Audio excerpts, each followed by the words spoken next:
এখন প্রায় দিনই শিবু সকাল সকাল অফিসে বেরিয়ে যায়, আর আজকে আমি একটু লেট করে ঘুম থেকে উঠেছি। উঠে দেখেছি শিবু নেই, তো যাই হোক ভাবলাম একটা কিছু বানাই যেটা খেতে বেশ ভালো হবে আর মুডটাও একটু ফ্রেশ হয়ে যাবে। তাই বেশি দেরি না করে তাড়াতাড়ি ঝটপট লেগে পড়লাম ব্রেকফাস্টটা বানানোর জন্য।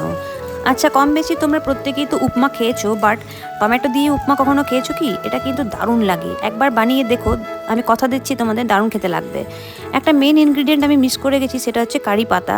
তোমরা যখন বানাবে তখন অবশ্যই এর সাথে কারি পাতাটা অ্যাড করো। আচ্ছা, এবারে সবজিটা মোটামুটি ভাজা হয়ে গেলেই দিয়ে দিতে হবে টমেটোর পিউরিটা।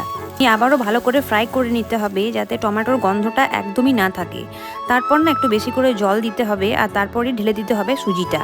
আর সুজিটা যখন ঢালবে তখন কন্টিনিউ কিন্তু হাতাটা চালাতে থাকবে, নাহলে দলা পাকানো হয়ে যেতে পারে। তাই আমি সুজিটা ঢেলে নেওয়ার সাথে সাথেই হাতাটাকে বেশ কিছুক্ষণ ধরে চালিয়ে নিলাম, যাতে পুরো জিনিসটা ভালোভাবে মিক্স হয়ে যায়।